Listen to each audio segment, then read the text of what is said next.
Haldia Kolkata port and dock শ্রমিক ইউনিয়নের উদ্যোগে তাম্রলিপ্ত জাতীয় সরকারের সর্বাধিনায়ক তথা হলদিয়া বন্দরের রূপকার শ্রী সতীশচন্দ্র সামন্তর মূর্তি উন্মোচন এবং ১২৭তম জন্মজয়ন্তী উদযাপন অনুষ্ঠানে উপস্থিত ছিলেন রাজ্যের বিরোধী দলনেতা শুভেন্দু অধিকারী। মূর্তি উন্মোচন এবং পদযাত্রার পরে সাংবাদিক সম্মেলন করেন তিনি। যুবভারতীতে ভাঙচুরের ঘটনায় মুখ খুললেন শুভেন্দু। এই ঘটনায় গ্রেপ্তার হয়েছে আরও ৩ জন।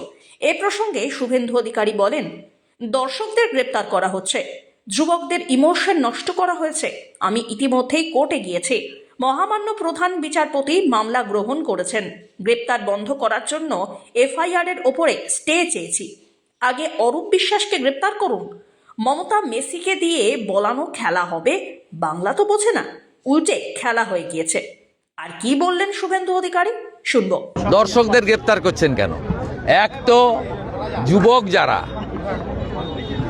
সেই যুবকদের ইমোশনকে নষ্ট করেছেন। আমি ইতিমধ্যে সকালবেলা কোর্টে গেছি এবং মহামান্য প্রধান বিচারপতি মামলা গ্রহণ করেছেন। আমি আমার লয়ারকে অ্যাডভাইস করেছি শুনানির সময় এই গ্রেপ্তার বন্ধ করার জন্য এফআইআর উপর স্টে চাইতে। খুব অন্যায় করছে।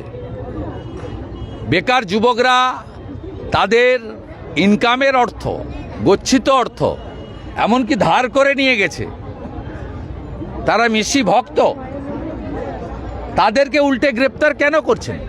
আর আপনার অরূপ বিশ্বাস, সুজিত বোস কেন বাইরে আছে? আপনি আগে অরূপ বিশ্বাসকে গ্রেপ্তার করুন। এটা যেটা হচ্ছে ইয়াং জেনারেশনের সঙ্গে, এর ফলাফল কিন্তু খারাপ হবে। এটা যা করছে, আগামী দিনে যদি অনেক ঘটনা ঘটেছে সম্প্রতি, তার বহিঃপ্রকাশ ঘটে, তার জন্য দায়িত্ব বর্তাবে কিন্তু এই রাজ্যের পুলিশ মন্ত্রী এবং পুলিশের উপর। Bureau report.